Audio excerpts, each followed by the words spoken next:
Oi, gente, bom dia, tudo bem? Poliana tomando leite com chocolate no canudinho. Oi, para mais um vídeo. Essa agora é uma biografia que estava resistente de sair, mas agora vai sair. Olha quem está aqui. O Rod e a Poliana. Ela contou a história do cachorrinho, já assistiram? Sim.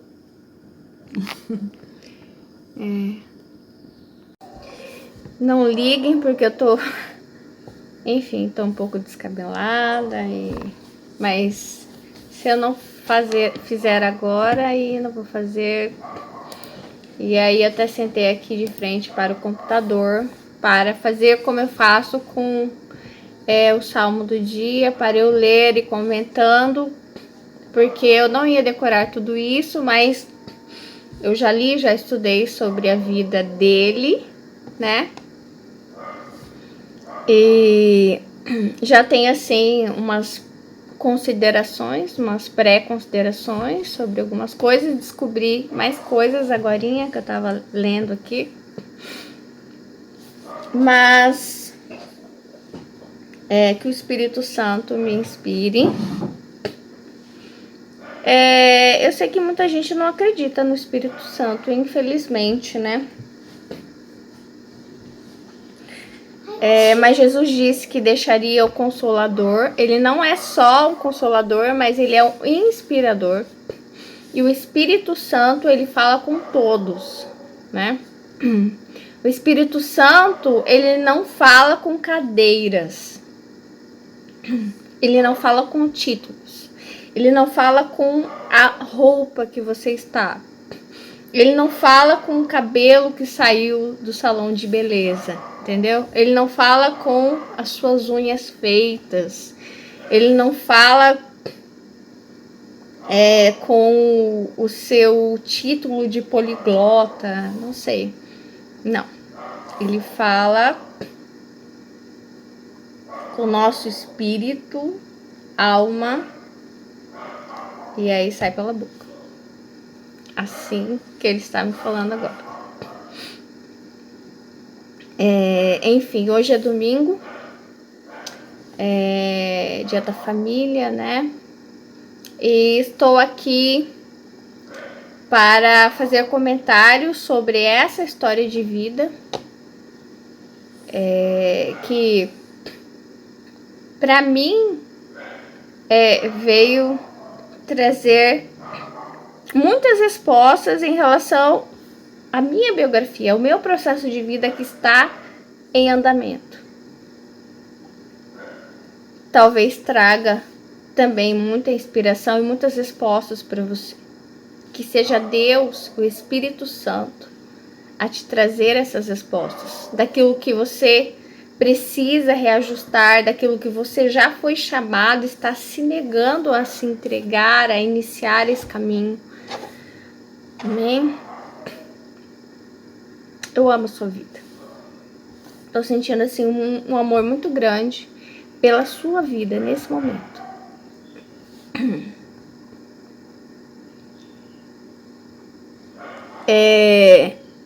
Eu tenho uma playlist que é sobrenatural. E agora tá me vindo assim. Nós, enquanto aqui, somos muito frágeis. Estamos suscetíveis ao mundo espiritual o tempo inteiro. E por mais que às vezes Deus nos chame para um propósito, como eu disse no último vídeo que eu fiz para vocês, às vezes a nossa emoção ela vai oscilar, né? E Deus fica muito chateado em relação a isso. Porque muitas vezes nessa oscilação do sentimento, a gente não vai conversar com Deus. A gente vai conversar com um amigo que é do mundo, que não sabe nada sobre Deus e que vai dar um conselho que é mundano, que é um conselho segundo a aparência. Aí está o perigo. Entendeu? Eu vou falando que Deus vai me inspirando, mas eu já vou começar, mas antes eu vou me apresentar. E eu quero te dizer que você é muito bem-vinda aqui no meu canal, tá? Eu quero fazer uma oração por esse canal, que eu nunca fiz aqui.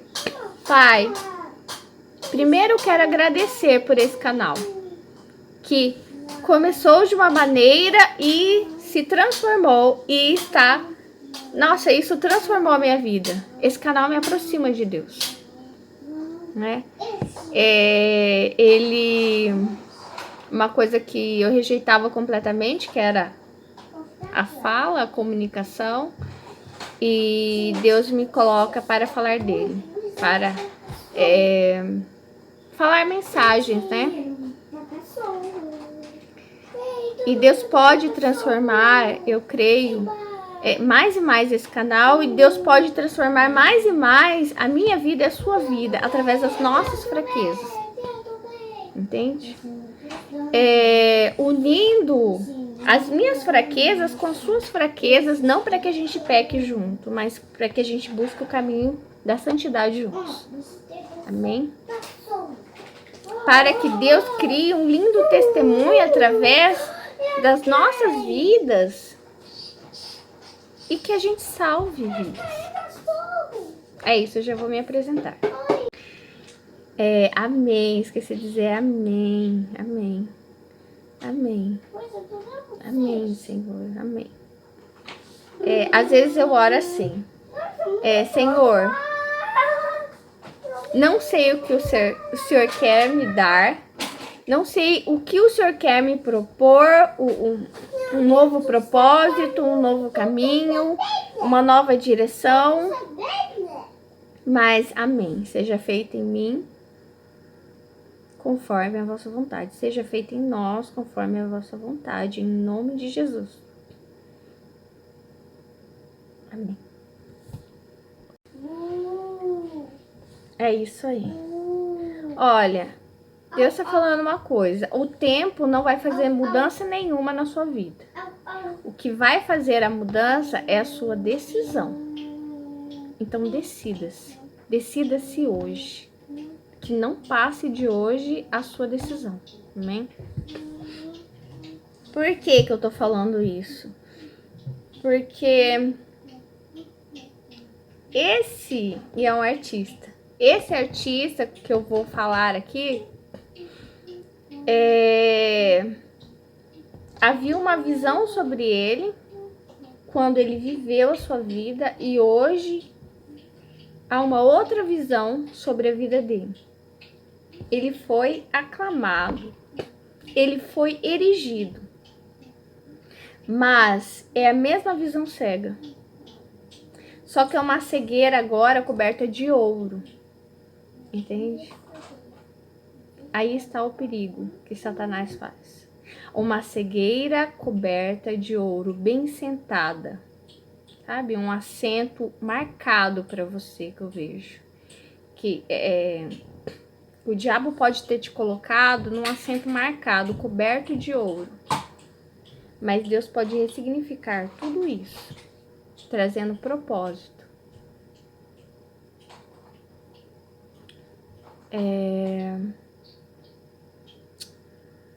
Porque por mais que ele antes não tinha fãs, né? Hoje ele tem muitos fãs. Muitas pessoas, e que pagam para ir lá ver as obras dele. Mas a visão continua cega, né? De não saberem quem é o artista e qual foi a luta dele. E o resultado é o mesmo. Miséria de compreensão. Uma miséria de coração. Um coração miserável. Um coração vazio. E eu digo vazio da presença de Deus, porque eu descobri Deus na vida desse artista. Lá no início, ele tinha uma busca por esse Deus. E que ele podia ter retomado, e isso teria mudado o final da história dele, entende? E Deus pode mudar o final da tua história e da minha história também. através da busca do que o Pai quer para nós. Amém, amém, amém, Deus. E assim será se você permitir. Deus vai mudar. Amém? Vai colocar significado, sabe?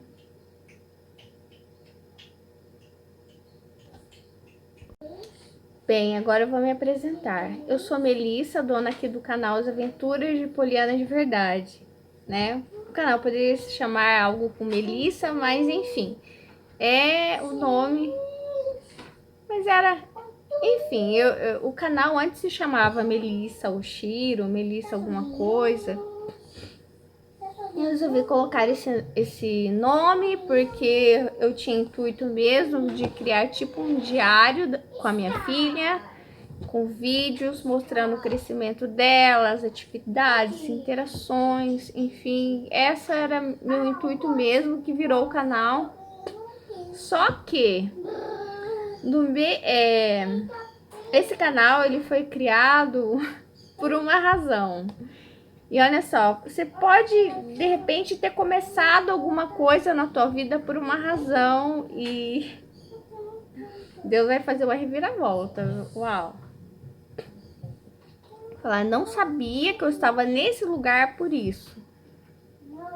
Não sabia que, sei lá, as minhas capacidades seriam usadas, né, de tal maneira. E coisas que talvez você fale, nunca farei isso. E fará, porque Deus vai te colocar lá para fazer essas coisas. Ele vai te usar. Então eu criei esse canal para guardar vídeos de dança do ventre, né? E apesar de hoje eu gostar muito de dança e ter saudade, que eu vejo algumas colegas dançando, se apresentando, mas para mim tudo mudou, inclusive a visão sobre a dança, sobre o corpo, sobre a expressão da arte, né? Os meus próprios livros. E eu sou uma artista que eu vou falar de um artista, então para mim isso tem muito significado. Eu sou escritora, tenho 6 obras publicadas. Faz tempo que eu não faço vídeo de processo de criação, eu quero vir aqui falar mais, sabe? Porque por mais que eu fale, eu tenho 6 obras publicadas. Isso é aquilo que está como se fosse manifesto que diz, né? É algo que está documentado. Mas o meu trabalho é muito maior, porque eu tenho muito mais trabalhos, muito mais obras. Fora que eu ando vendo assim, a missão de vida completa sua não é só sobre aquilo que está documentado, aquilo que as pessoas viram e reconheceram, porque eu não sou reconhecida, mas é um trabalho. E a gente deve buscar reconhecimento com Deus. Meu tempo com a minha filha também é um trabalho. Porque também é um chamado, é um ministério como mãe, no qual eu tenho presença de peso na vida da minha filha.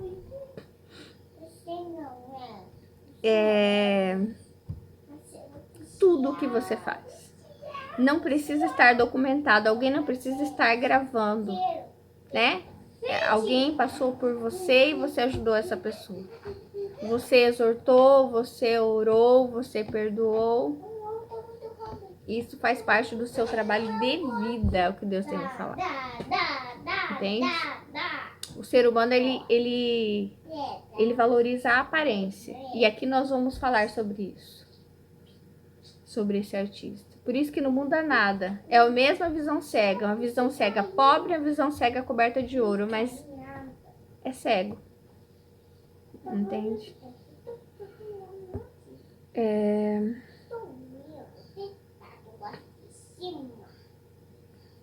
Eu ia dizer, você está vivo, aproveite a vida em você, a sua voz sai, você pode andar, você pode fazer muita coisa que você não está fazendo por Deus, pergunte a Deus o que você quer de mim e eu farei. Pergunte. Amém?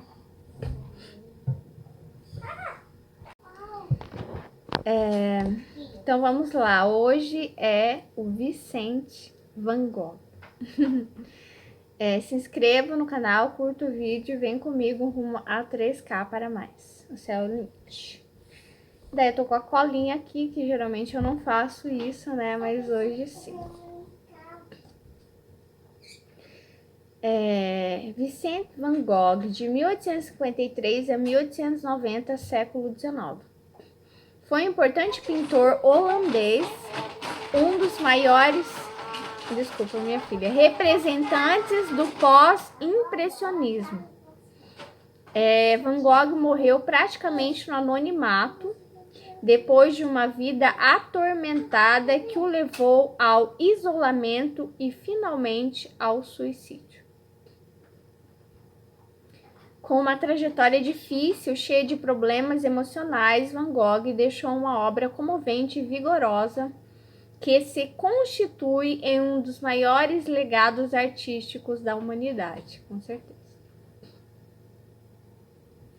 Ele nasceu em Groot Zundert, enfim, na Holanda, numa pequena aldeia holandesa, no dia 30 de março de 1853, filho de um pastor calvinista. Era o primogênito de 6 filhos. Passou a infância melancólico e inclinado à solidão. Ai, Deus. Como não ter empatia, né?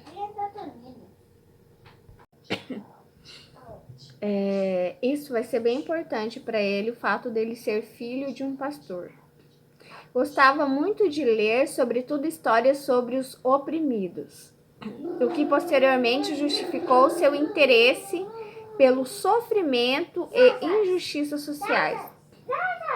Em 1865, ingressou em um internato provinciano. O que se esperava dele é que ele fosse um pastor igual ao pai dele, tá? Ele tinha uma vida com Deus, né? Como eu disse, né? Ele era esse filho pródigo que se tivesse voltado, né? Não teria um fim tão trágico como o suicídio. Desajustado no lar e insatisfeito com a estrutura da sociedade a qual pertencia, com 16 anos, aceitou a sugestão do pai e foi para Haia trabalhar com o tio, que abriu a filial da Galeria Goupil, importante empresa francesa que comercializava livros e obras de arte. Ou seja, ele já estava no caminho, né? Depois de 3 anos, insistiu com o tio para viajar e ver o mundo. Foi então mandado para Bruxelas, onde passou 2 anos. Depois foi para Londres, sempre a serviço da galeria, onde permaneceu 2 anos e meio. Eu tenho a impressão, assim, que o chamado nosso é algo que vai se mostrar desde tenra idade. Deus vai colocar, entendeu? Isso na sua vida, às vezes até antes de você nascer. Deus estava me falando assim: Melissa, se você quer entender a sua história, observe os anos próximos ao teu nascimento. Os primeiros anos da sua vida, mas também os primeiros anos antes da sua concepção. Para que você entenda, ali está toda a resposta da tua vida. Ali está toda a resposta. Sabe essas dúvidas que você anda tendo? Observe. Os anos anteriores da tua mãe te conceber. O que aconteceu? Sei lá, você pensa assim, minha mãe concebeu em tal ano. E o que aconteceu 2, 3 anos antes? Qual era, né? E os primeiros anos ali da tua infância, como estava a tua família? Ali estão muitas respostas. do que você precisa hoje na tua vida. Essa foi a resposta que Deus me deu. Então, não diferente na vida desse artista, muita coisa está resposta ali nos anos anteriores à concepção, porque eu acredito que uma criança ela é planejada. Mesmo as crianças que não são planejadas, são planejadas. Não sei explicar isso. Então, assim, Deus me falou a mesma coisa em relação à minha filha. Observe os anos anteriores da vinda dela e os primeiros anos, porque ali tem resposta sobre muita coisa. Alguns anos antes da concepção da minha filha e os primeiros anos, porque ali está a resposta, porque eu coloquei um chamado ali. E ali está a resposta. Uau!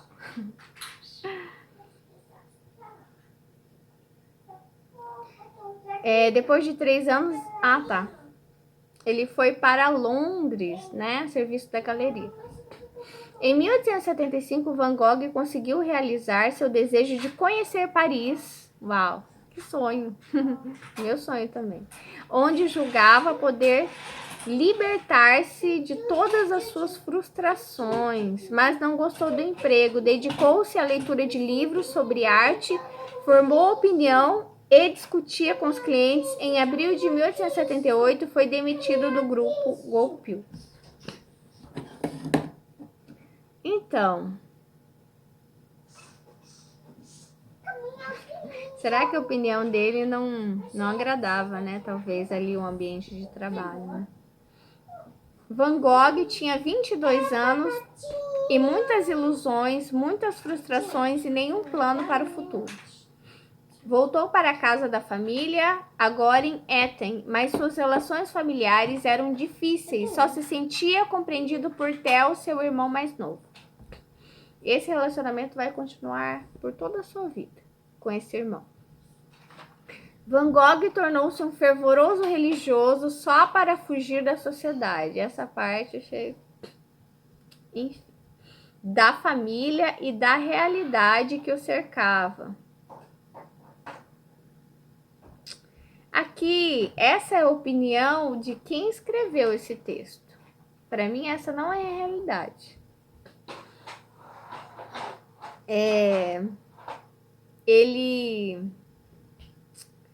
Ele transparecia nas suas obras, inclusive ele fez a obra sobre o milagre de Lázaro, né?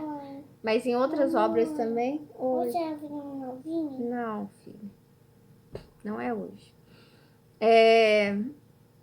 A sua fé.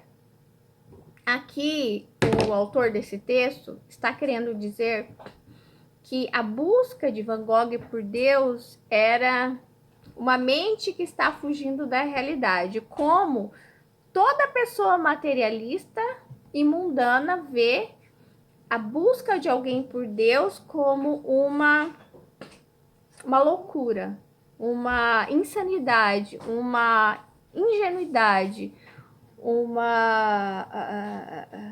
sonho, devaneio. Esse Espírito Santo não existe de verdade, ele não fala com você, é tudo da tua mente, amigo imaginário, como eu já ouvi muita gente falando, né? Esse seu amigo é um amigo imaginário, né? Que você cria para se sentir confortado. Essa é uma interpretação de pessoas que acreditam na aparência, né? E aqui, esse artista, Deus vai mostrar aqui que eu quero que vocês vejam, através dos meus comentários, como a aparência não muda nada. Não muda nada as pessoas te aplaudirem. Elas continuam certas. Continuam não sabendo quem você é e não te amando. Não queira ser amado pela sua aparência. Queira ser amado pela sua alma. Por quem você é de verdade. Porque quando alguém te amar assim, ninguém pode destruir um amor desse. Entendeu? Mas um amor baseado em aparência, ele é altamente destrutivo. E por que eu tô falando que esse artista, ele vai se provar que a busca por respostas que são apenas aparências, elas não mudam nada o jeito como as pessoas olham para nós, elas não vão saber quem nós somos. Qual é o nosso propósito? Porque aí ele tinha um propósito, que era unido com os miseráveis. A busca dele pelo fim da pobreza, pelo se importando com o próximo, como Jesus se importava, né? Ele pregava a palavra de Deus, né? Jesus falava, mas depois ele alimentava de fato. Ele dava o pão, o alimento, entendeu?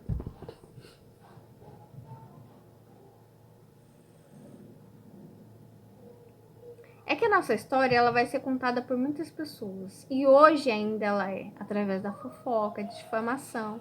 E aquele que conta, né? Ele pode contar da visão do inferno ou da visão do céu, né? Aqui fala que ele foi para a Inglaterra. Aceitou o cargo de professor de francês e alemão em uma escola primária de uma pequena cidade, mas logo a escola o dispensou. Não deu certo ali também, talvez ele fosse, sei lá, diferente, incomodava, né? Van Gogh voltou para a Holanda e tornou-se depressivo e sofria seguidas crises nervosas, passando longos períodos de solidão. Em 1877, conseguiu um emprego em uma livraria, até que decidiu seguir a carreira do pai. Ingressou no seminário teológico da Universidade de Amsterdã, mas foi reprovado por falta de base.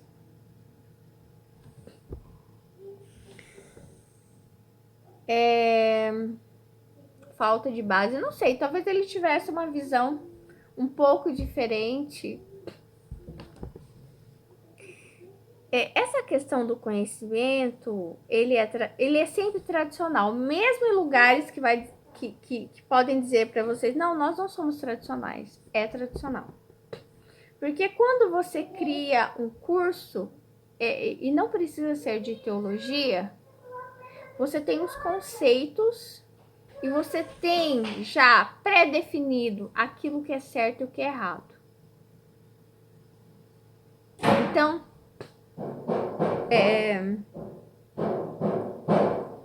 você cria uma doutrina ali, entende? Doutrina é o quê?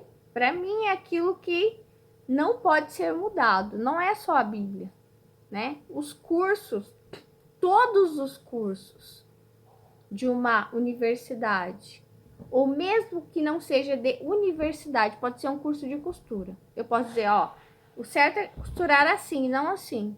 Isso já é uma doutrina, entendeu? Porque você impossibilita outro caminho.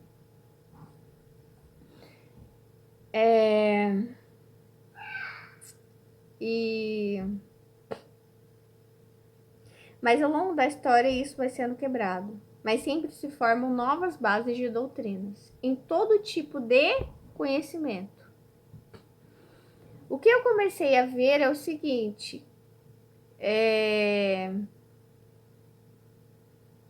quando nós saímos de uma casca e alcançamos uma nova casca, é outra cegueira.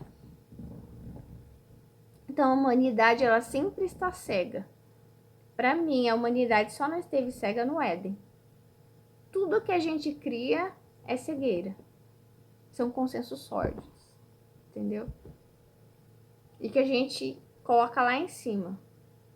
Porque a gente precisa disso para ser aprovado pelas pessoas, pela sociedade.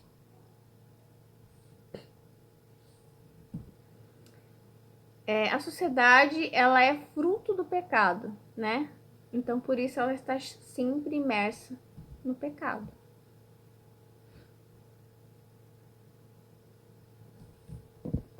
Mas vamos seguir falando aqui sobre o Van Gogh. Já se inscreveu? Se inscreve e curte o vídeo. Em seguida, ingressou no curso trimestral da escola evangélica em Bruxelas. A pedido do pai, conseguiu lugar de pregador missionário nas minas de carvão de Borinage, na Bélgica. Então ele foi um missionário, olha só. Uma grande história Deus tinha para ele, né? Van Gogh se relacionou de forma visceral com os mineiros do local, passou a trabalhar nas minas nas mesmas condições que aquelas pessoas, em vez de orientar e conduzir como pastor.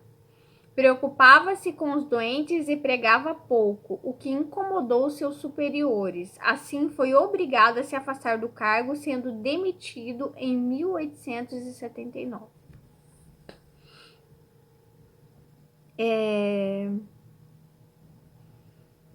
Tem um outro trecho que eu achei que ele foi impedido de pregar a palavra de Deus.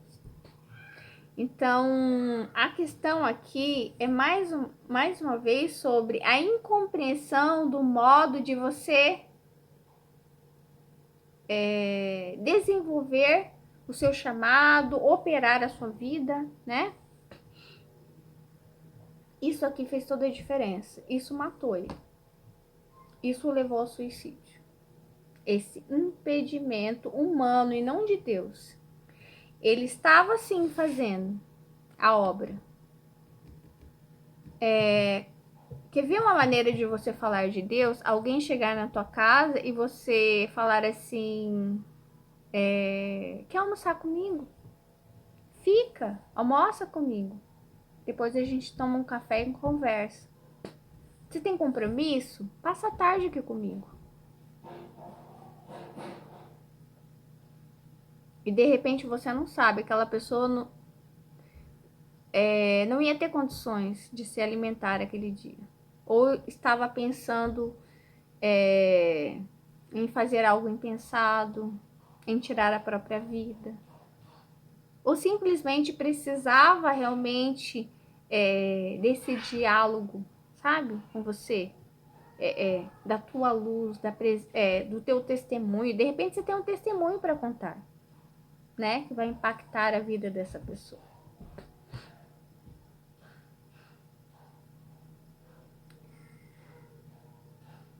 Enfim. E eu vou ler de novo essa parte. Olha só, olha o que ele fazia. Ele trabalhou. Ele não foi ali para trabalhar como mineiro. Ele foi ali para... Mineiro não, né? Minerador? Ele foi ali para apenas pregar a palavra. Sei lá, ficar de terno e gravata, tudo bonitinho. Não. Ele arregaçou as mangas e quis conhecer aquele trabalho, como realmente era a vida daquelas pessoas. A vida sofrida.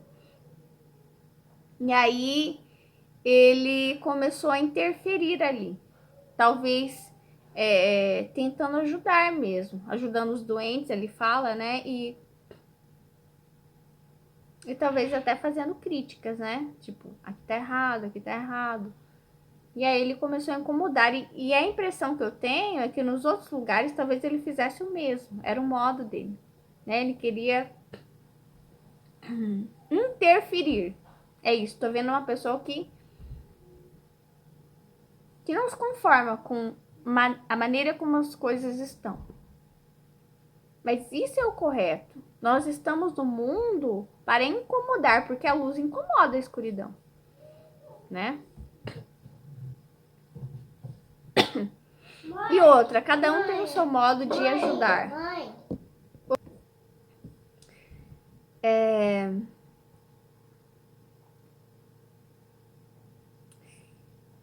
Cada um serve da maneira como sabe, né? Como eu disse, pode ser fazendo um café, pode ser colocando a mesa, pode ser, enfim, da tua maneira, entende? Acontece que existem doutrinas mentais, Deus, consensos sórdidos, né? Que alguém lá atrás cria uma ABNT de procedimentos, né? Você tem que sentar assim, você tem que dobrar a manga assim, Você tem que começar o diálogo assim. E o ser humano, ele é cheio de toques. Para mim, isso é toque. Esse excesso de formalidade são toques, entendeu? Porque esse certo e errado, ele de fato ele não existe, entende? E isso é algo que o autista, por exemplo, né? O neurodivergente, ele vai sofrer muito, porque já existe e ele vai vir questionar isso, bater contra a parede e derrubar esse muro desses consensos sórdidos. Como assim? O certo e o errado, e eu venho dizer que não, que isso está errado, né? E aí ele não era aceito, né? Onde ele estava. Em 1880, Van Gogh foi para Bruxelas e, com o dinheiro que o irmão lhe manda, estudava anatomia e perspectiva. Então, ele tinha um auxílio financeiro desse irmão.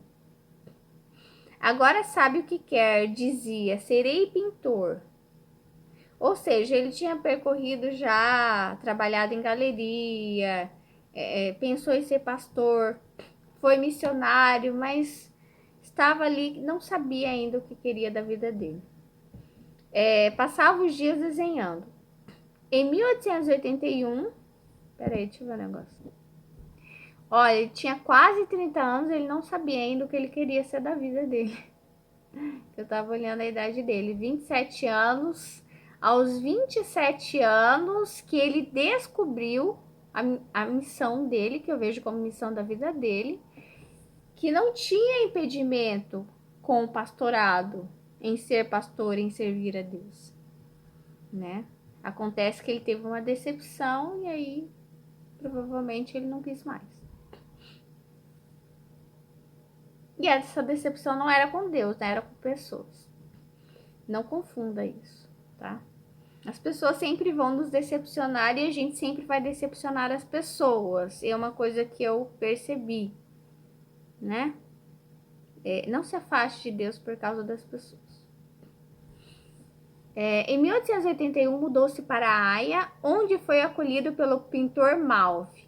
Pintava aquarelas nas quais aparecem marinheiros, pescadores e camponeses. Pintava gente viva e ativa e criticava os personagens da pintura clássica, gente que não trabalha. Escreveu para o irmão: eu não quero pintar quadros, eu quero pintar a vida.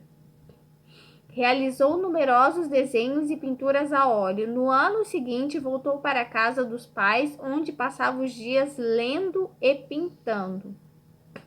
Isso já com uns 30, mais de 30 anos já. Em março de 1885, seu pai morre repentinamente. Em abril do mesmo ano, Van Gogh pintou os comedores de batata, caracterizado pelas tonalidades escuras.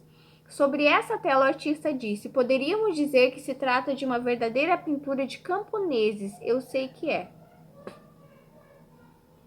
Me lembrei da Segunda Guerra Mundial, que parece que os judeus só comiam batata, só tinha isso para comer.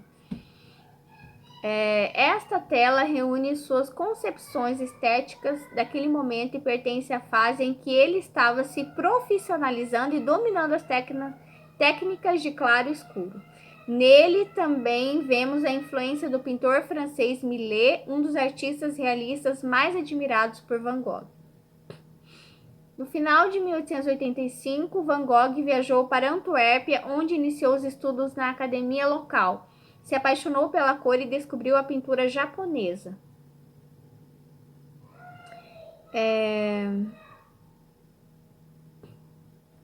Vou acelerar um pouco. Últimos anos, isso é bem importante. Peraí, deixa eu ver se tem outra coisa antes. Parece que ele viveu quase que integralmente de arte, né? Porque ele começa trabalhando numa galeria de arte, então ele está trabalhando com arte. Eu acho que só no período de missionário, trabalhando com a mineração, né, que ele está fora da arte. Só que foi um período importante que ele desenvolveu como se fosse uma fé prática, como eu disse, né? Esse negócio de fazer um café, convidar para um almoço, ter um diálogo, passar uma tarde com alguém. E que foi incompreendido. E ali ele descobriu o sofrimento, a pobreza, né? A miséria que o trabalho traz, né? E que não deveria trazer.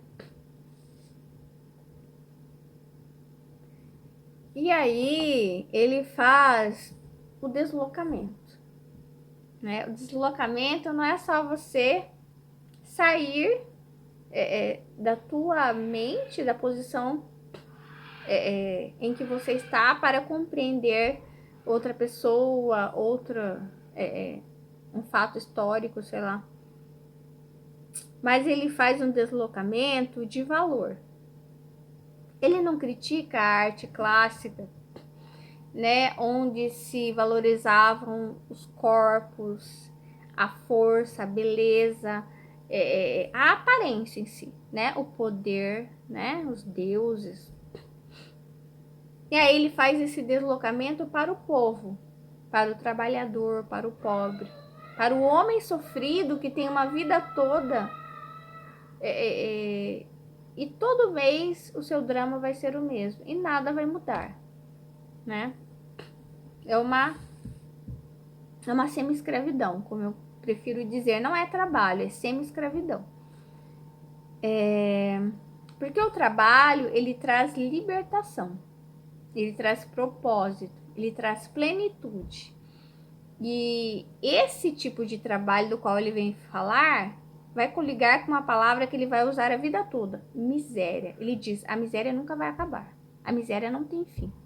E ele fala de trabalho. Como assim trabalho e miséria? Alguma coisa está errada. Então não é trabalho e miséria, é semi-escravidão e miséria. Se é que é semi-escravidão mesmo, será que não é escravidão e miséria?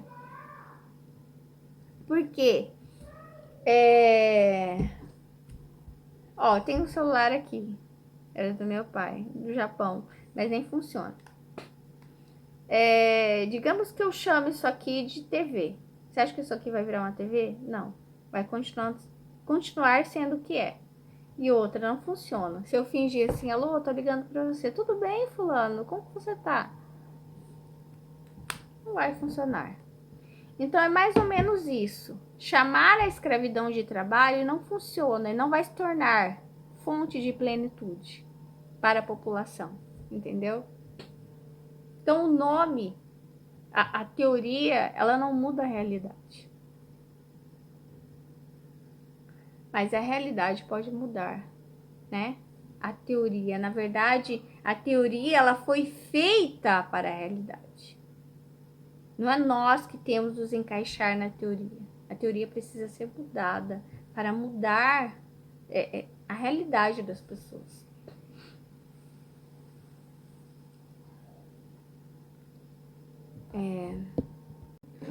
Só que no que ele traz sobre o camponês, sobre o trabalhador braçal e a pobreza e a miséria, não é para idolatrar a pobreza como o Brasil faz.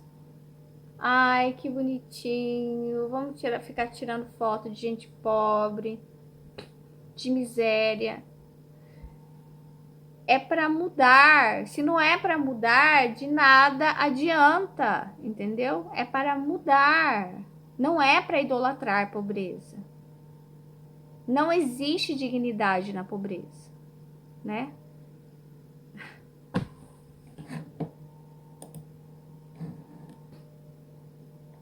Enfim, os últimos anos dele, estava com a saúde precária, né, em 1888, e seguiu os conselhos de Toulouse, indo para o campo, e em fevereiro estava em Arles, pintando ao ar livre. Na época, Van Gogh pintou suas obras mais importantes, foram mais de 100 quadros, entre eles Vista de Artes com lírios, girassóis, em que o amarelo é valorizado através das modulações de luz e quarto em Arles. Na mesma época, Gauguin aceitou o pedido de Theo para ir morar com Van Gogh em troca de que ele continuasse vendendo suas telas. Mas a personalidade autocentrada de Gauguin, desculpe se eu estiver errando o nome, não combinava com a sensibilidade de Van Gogh. Assim, a diferença de temperamento e de atitude diante da vida acabou explodindo em desavença. Van Gogh tinha crises de humor, discutia e agredia o amigo. Só sofria de mania de perseguição. Em uma das crises, tentou ferir Gauguin com uma navalha. Perdeu a luta e foi para a cama chorando. Arrependido, cortou um pedaço da orelha e mandou em um envelope para Gauguin. Uau! Terrível. Van Gogh foi então levado para o hospital St. Paul para doentes mentais. Depois de 10 dias, foi para casa e pintou o autorretrato com a orelha cortada. Em maio de 1889, ele mesmo pediu ao irmão que o internasse. Foi para o hospital de enfim, e transformou seu quarto em um ateliê. Vigiado por um guarda, pintava paisagens. Produziu mais de 200 quadros e centenas de desenhos, entre eles uma de suas obras mais aclamadas, A Noite Estrelada. Lindo. Theo pediu a Signac, um amigo pintor, que fosse visitá-lo. Talvez eu esteja falando errado, enfim. Signac saiu impressionado. Como é que fala isso? Signac, enfim. Com a pintura de Van Gogh. Resolveu levar alguns amigos à casa de Theo para ver os quadros de Van Gogh. O jornal Mercúrio de França fez elogios ao pintor. Uma exposição na Galeria de Bruxelas foi organizada, mas o artista só vendeu a tela A Vinha Vermelha, o único que teria sido vendido durante a vida do pintor. Em toda a sua vida, ele só vendeu uma tela. Parece que ele vivia da ajuda do irmão. Parece que é o irmão mais novo, né? O artista deixou Saint-Rémy em maio de 1890. Foi para Uvers, sob os cuidados do Dr. Gachet, que o examinou e disse que a situação era grave. Nesse período, Van Gogh pintou mais de 200 desenhos e 40 quadros. Ele era ele tinha altas habilidades. Uau, é muita produção. É incontrolável, que eu digo. As minhas histórias também, elas são incontido. Não dá para controlar. Assim, não é uma escolha. Eu tenho certeza que ele não escolheu isso, mas que ele foi escolhido como artista, né? E ele foi escolhido para falar da miséria.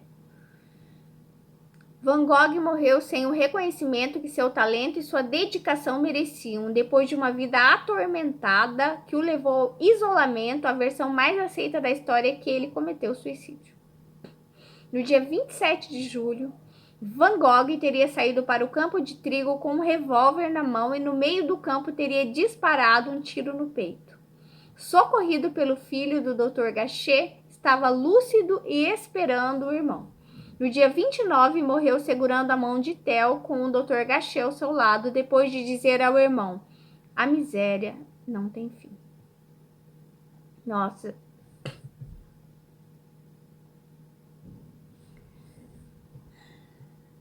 Vicente Van Gogh morreu em Uvers, na França, em 29 de julho de 1890. No dia de sua morte, no sótão da Galeria Goupil, em Paris, 700 quadros amontoavam-se sem comprador. Ninguém queria saber de nada que fosse dele. Desprezado. Na miséria, né? Vivendo de caridade. Vivendo sem dignidade, vivendo incompreendido, né? Que ele se sentia incompreendido tanto pela igreja quanto por aqueles que não compravam suas obras, pelos seus familiares, como ele tinha uma péssima, né? Um péssimo relacionamento com seus familiares. E ele diz que critica, né, a arte clássica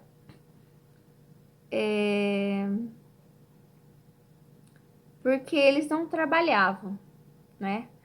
Mas eu tenho percebido, né, nesses últimos anos, quando me assumi como escritora, como contadora de histórias, passei a publicar meus livros e me assumir, né? E fui vítima de muito preconceito, até hoje sou, né? Incompreendida, porque escrever livros não é trabalho, né? Porque se você não tem um patrão, se você não tem uma remuneração, isso não é trabalho. É qualquer coisa que gere remuneração, que tem alguém. Imagina que tem alguém aqui, em pé. Esse é meu patrão.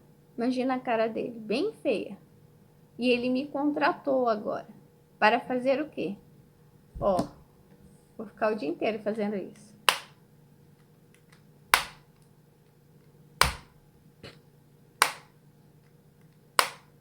Eu já fiz isso lá no Japão. Abre e fecha. Abre e fecha. Abre e fecha. Olha Deus me lembrando. Abre e fecha.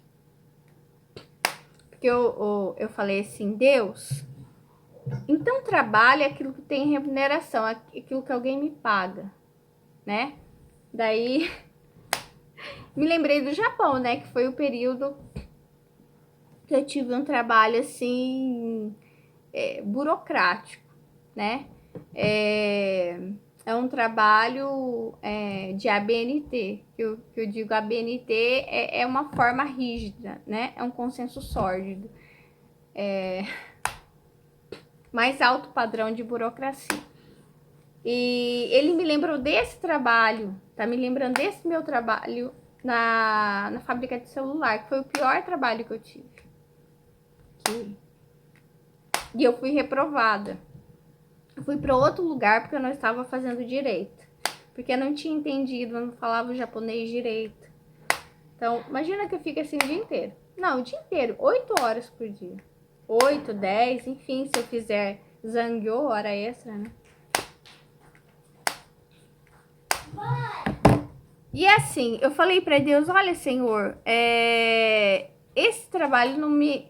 trabalho, né? Esse trabalho que para mim não é trabalho, né? Foi... eu senti assim, inclusive eu escrevi poesia sobre isso. Eu vendi as minhas horas.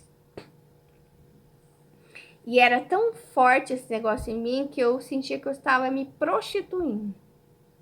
Eu estava vendendo as minhas horas. Estava vendendo o meu propósito. Porque eu já sabia para que eu tinha nascido.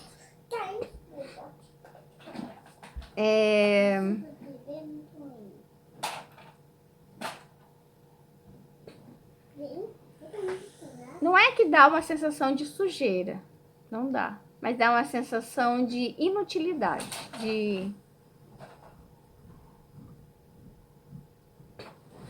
Quer ver uma coisa que tá acontecendo bastante? Eu te pago para você jogar. Eu te pago para você ficar na tela assim, fazendo qualquer coisa, besteirinha. Dando uma de ridículo. Eu pago você. Então você fica o dia inteiro no celular, jogando, fazendo careta ao vivo para as pessoas verem e mulheres fazendo dancinhas sensuais, mostrando, né? Se mostrando.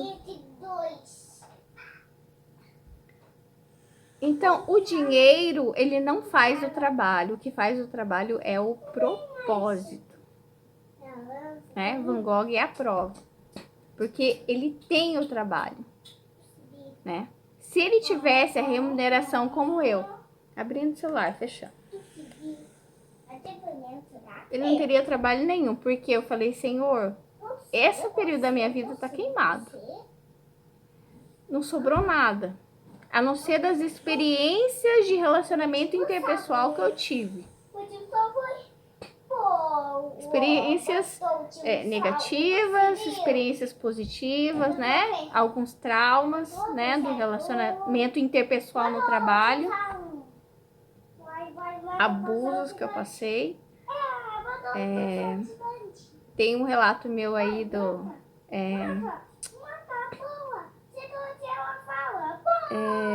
assédio sexual que eu sofri.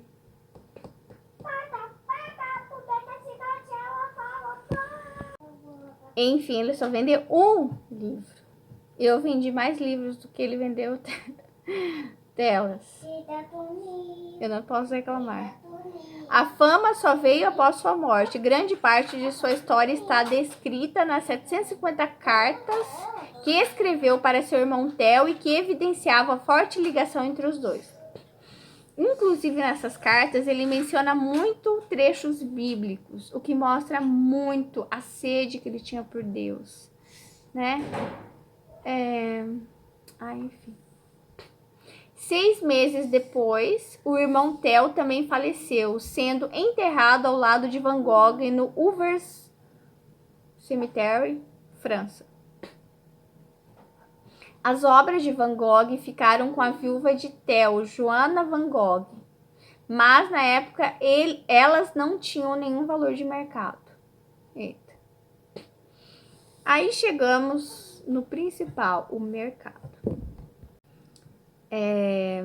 Deus me falou, não sei se foi ontem ou hoje de manhã, acho que desde ontem ele tá me falando que, por exemplo, muitas pessoas acreditam que o sofrimento é prova de que a pessoa está no mundo de pecado, de más escolhas. Ele me disse que existem 2 tipos de sofrimento, um causado por más escolhas, por pecado. E ó, cuidado, existem boas escolhas que são fruto de pecado, como a ganância, entendeu? Que vai aparentar ser uma boa escolha, mas é fruto de pecado.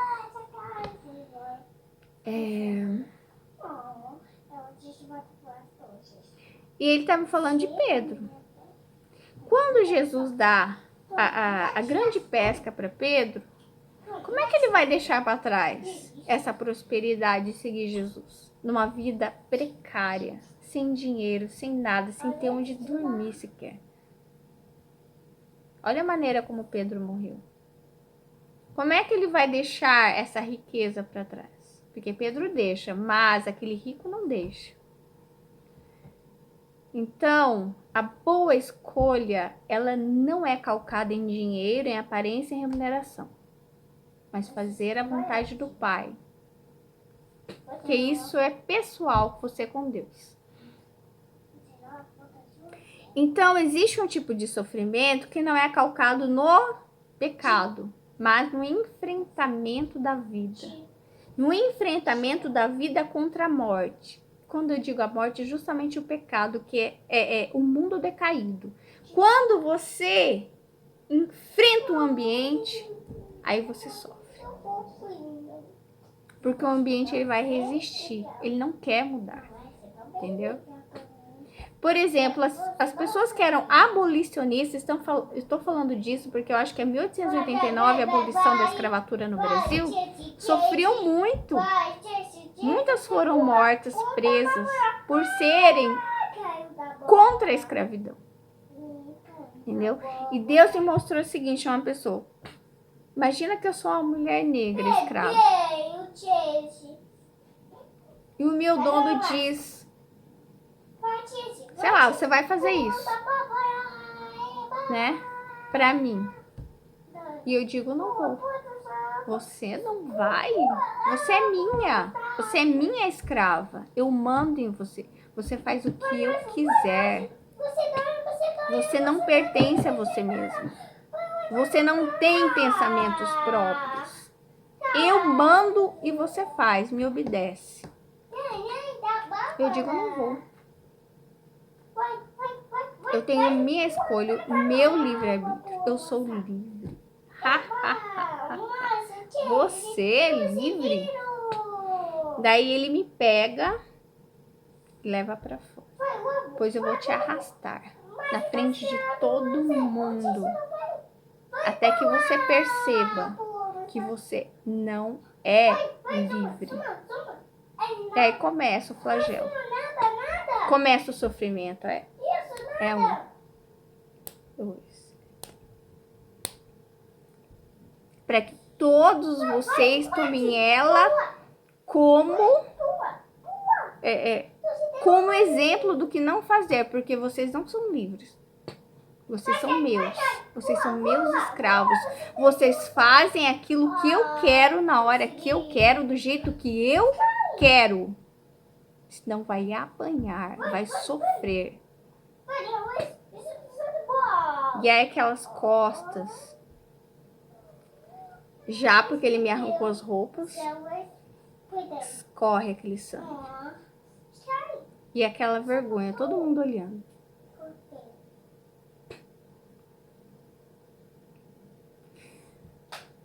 Aí a vista vai escurecendo. Escurecendo.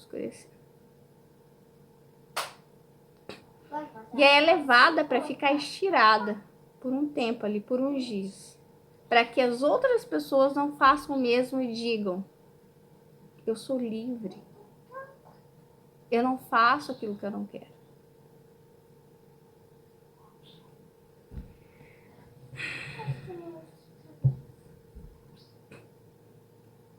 Então existe ainda esse tipo de sofrimento dentro da sociedade. Ele é real ainda. As diferenças de classes, a pobreza, a riqueza, exaltação da riqueza tanto quanto da pobreza, de uma forma diferente, mas também nós somos livres, é o que Deus tem me falado. Nós somos. Uma pessoa lá na Coreia do Norte, mesmo com aquele ditador, é livre.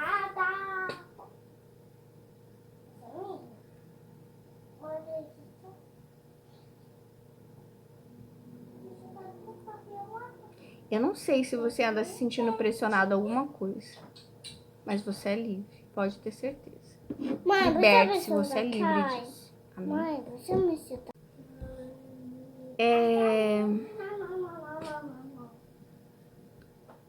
Aqui tem umas frases dele. Eu vou ler para vocês. Tanto na vida como na pintura, posso muito bem ficar sem Deus, mas não posso, sem sofrer, ficar sem algo que é maior do que eu, que significa a minha vida inteira, a força de criar. Olha, eu entendo. O problema é que ele viu o dom dele como inimigo de Deus. Mas, gente, isso é doutrina humana.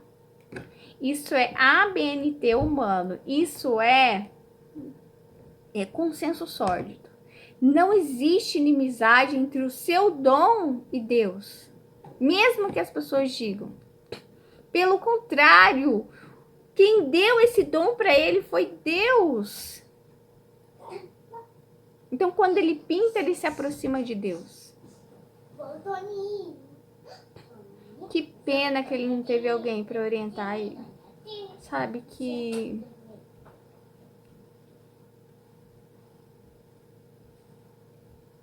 Porque eu entendo ele. Muitas vezes eu me sinto assim, compreendida. Entendeu? Tentando afirmar aquilo que eu sou. Tanto que eu falei para Deus, Deus, ninguém pode ser um amigo meu, alguém que diz que sei lá, meu companheiro, meu irmão, meu chegado. Se não gostar do meu trabalho, se não entender a força de criação que há em mim também. Porque é sobre isso. Não dá para desvincular. É forte demais o dom. O dom, ele nos escolhe. Não é algo que você vai fazer tá desde a infância, a vida toda. Não dá para matar o dom. As pessoas podem, por exemplo, pegar meus livros e queimarem. Eu vou criar 1000 a mais. 1000, 10.000, 30.000, quanto tempo eu tiver de obras que serão feitas. É impossível. É imparável. Os quadros mais bonitos são aqueles em que sonhamos quando fumamos cachimbo na cama, mas que jamais pintamos. Olha, o cigarro e a nicotina causam amortecimento dos sentidos. Eu nunca fumei. Aliás, eu tenho uma história com cigarro, mas é a história de dizer não, com veemência. Porque foi me oferecido cigarro quando eu era criança ainda, aos 10 anos. E eu sempre fui muito firme. Eu não sei se você fuma cachimbo. Cachimbo? Mas Deus está te dizendo agora, pare de fumar. Pare de fumar. Porque senão isso... Enfim. Amém? Você não precisa de algo para amortecer os teus sentidos. Mas pelo contrário, você precisa pedir para que Deus use os seus sentidos para o reino de Deus. Amém? Eu sei que a gente tem períodos igual ele tinha nervoso. Eu vi esses dias alguém assim, toda vez que eu tô nervosa, eu vou lá fumar. Eu tenho que fumar. Não, você não tem, tá? Você usou esse processo como um amortecimento dos sentidos. Mas você pode buscar outros.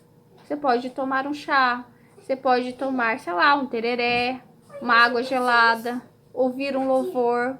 Busca a Deus.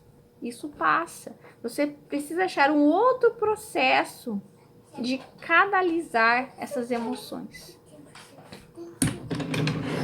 Eu tive um período de muito estresse. Muito. Eu falei assim, preciso chegar na sala da minha casa e gritar. Eu precisava gritar. Eu comecei a gritar, Jesus, Jesus, onde está? Gritar mesmo. Sem se importar com o vizinho. Claro, eu acho que eu não gritei muito alto. Minha voz é baixa, né? Mas eu precisava, sabe? Que saísse. Pisar na terra, sei lá, mexer com terra. Faça algo, mas não vá para o vício, né? Ou saia dele. Aí tem uma frase sobre o amor. Oi! Gente, tô terminando, tá? Ó, quando amamos sinceramente o que é realmente digno de amor, sem dispensar o amor entre as coisas insignificantes, nulas e enfadonhas, obtemos ao nosso redor mais luz e isso dá mais força. Ou seja, amor sincero, digno de amor,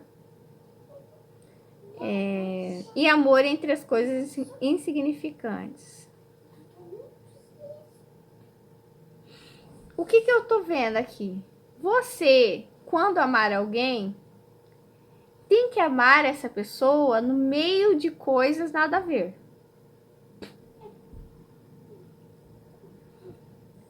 A pessoa te vê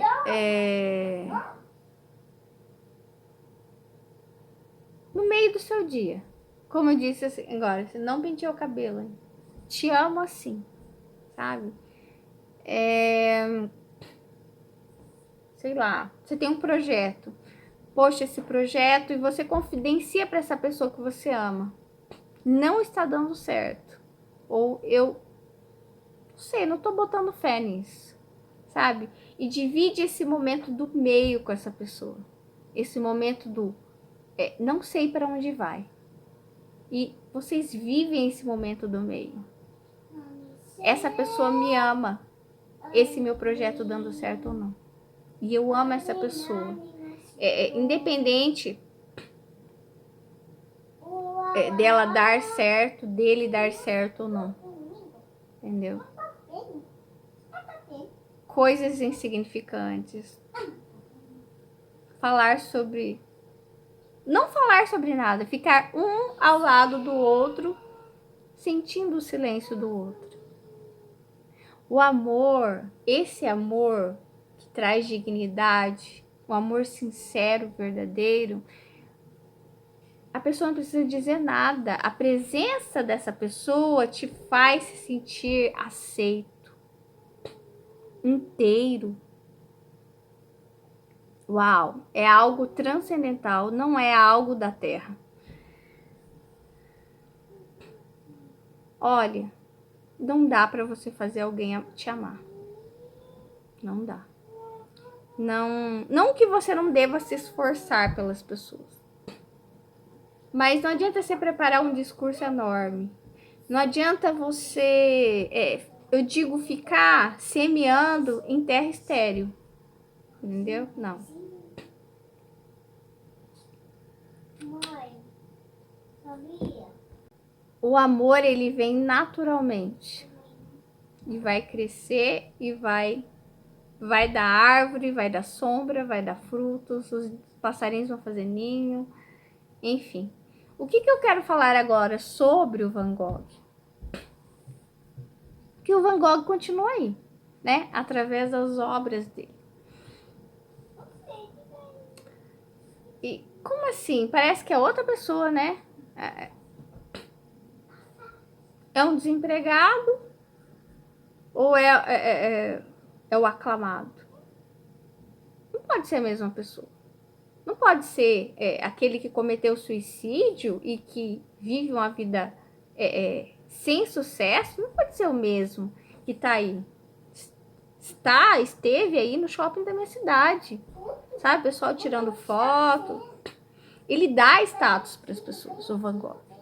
Entendeu? E qual que é a visão cega coberta de ouro?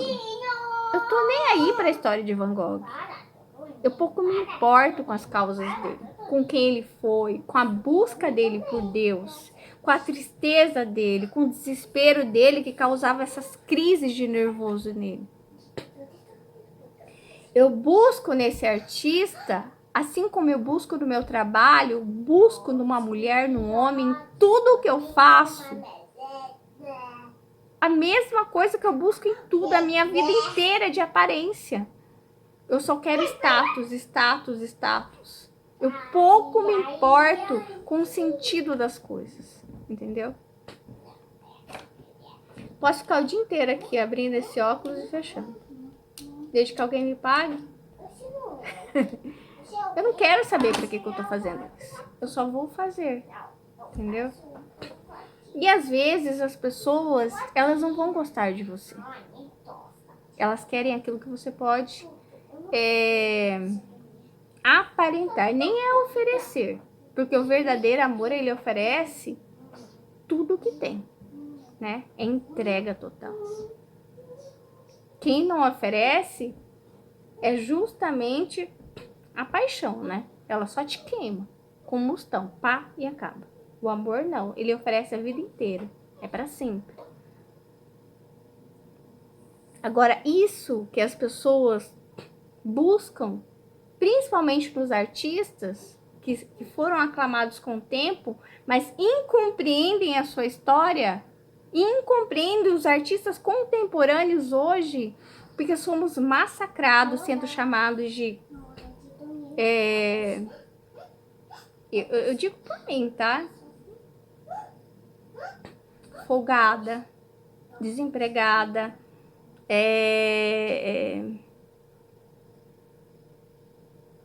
lunática,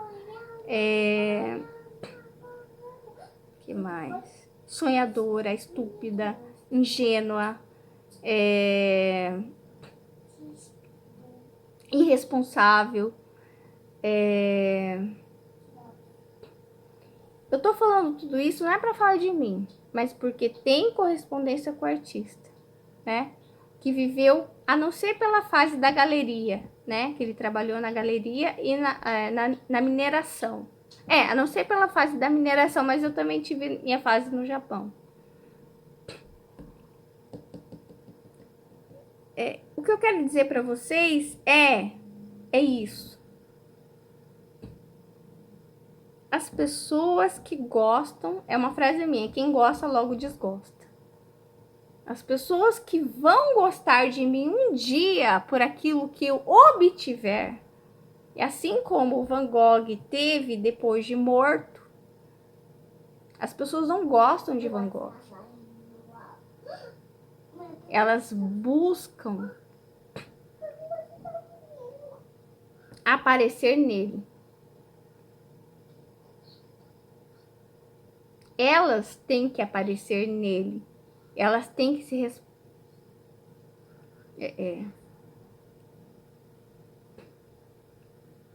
Eu digo assim, nós não somos diferentes de um iPhone. Van Gogh não é diferente de um iPhone. Todo mundo gosta de iPhone, né? E todo mundo gosta de Van Gogh. Mas ninguém sabe a história. Eu digo nós somos objetificados, nós somos coisificados. Isso é muito triste. Quem são as pessoas que te amam de verdade, que conhecem a tua história, que amam você dando certo ou dando errado?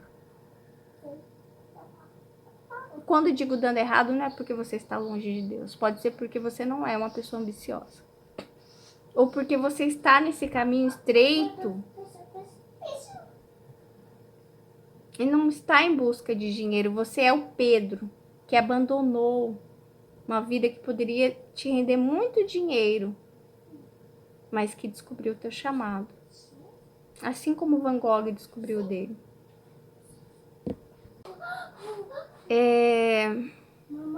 No final, eu só quero dizer o seguinte.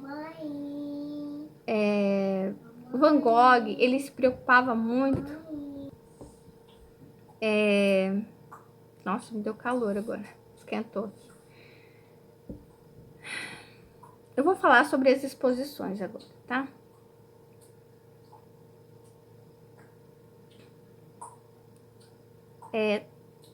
Toda pessoa que tem um projeto, que tem um estudo, que tem uma busca, que tem uma luta, sendo artista ou não, ela tem uma causa, ela tem uma luta, né? Eu tenho as minhas. Van Gogh teve as dele. E a dele estava correlacionado com o quê? Com Deus, com os miseráveis. Deus e os miseráveis. Quando eu vejo essas exposições, você pensa, quem está entrando lá? Quanto que custa? Eu nem perguntei. Eu não sei quanto que era para entrar, mas eu não fui com a minha filha. E eu tenho certeza que nenhum miserável foi no shopping da minha cidade ou no shopping da sua cidade. Ou seja, a exposição para aclamar o artista não tem nada a ver com a causa dele. Pelo contrário, vai de contra. O artista faz uma luta e o mercado, ele faz uma luta contrária. Porque está baseada em mamon, em dinheiro, em aparência. As pessoas não estão buscando a luta do artista, estão buscando seus próprios interesses de aparecer, aparência. Entendeu? E muitas vezes, eu não sei se ele se sentiu assim pressionado, mas eu muitas vezes me sinto pressionada. E eu sei que não é por falta de propósito, é por aparência, né? Porque existe um modelo, um ABNT de ser humano. Um ABNT de trabalhador. Você tem que trabalhar assim, o trabalho tem que ser assim. Inclusive o trabalho com Deus tem que ser assim. E ele se afastou de Deus por isso. E chegou ao suicídio por isso.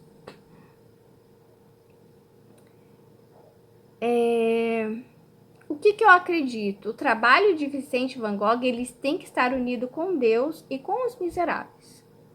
Se alguém gosta de Van Gogh, leve o miserável. Leve os miseráveis para ver as obras dele. Venda as obras e use o dinheiro para ajudar, para acabar com a miséria do mundo. E não para embelezar a sala de alguém bilionário. Entendeu? Você gosta mesmo de Van Gogh? Então cadê? Cadê a sua causa correlacionada com a causa de Van Gogh? Pelos miseráveis, pelos trabalhadores braçais. É sobre isso.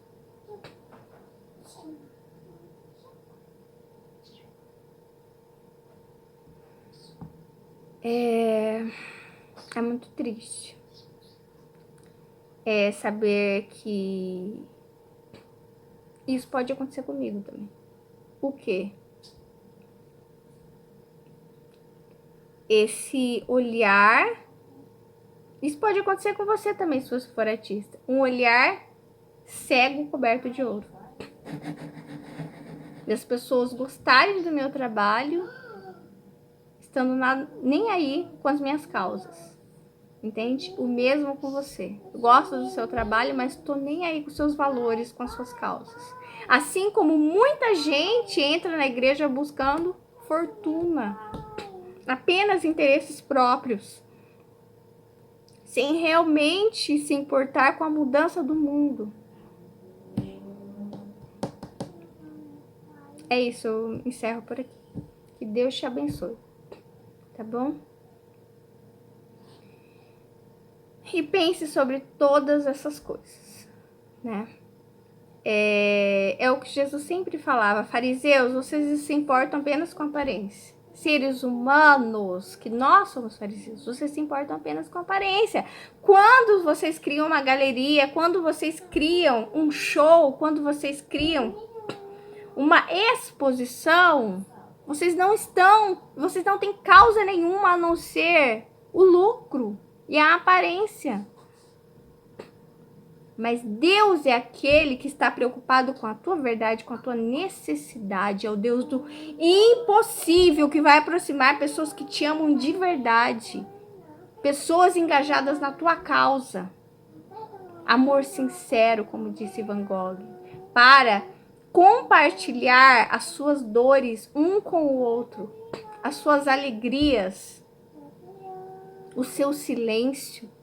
O momento que você precisa de um abraço, de alguém que ore por você.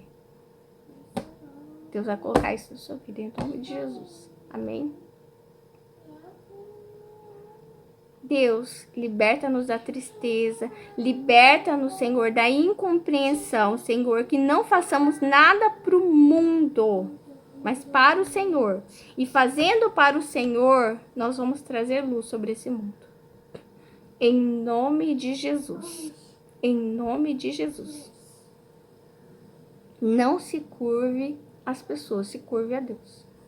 Tchau, amo vocês. Se inscrevam no canal, curta o vídeo e até a próxima.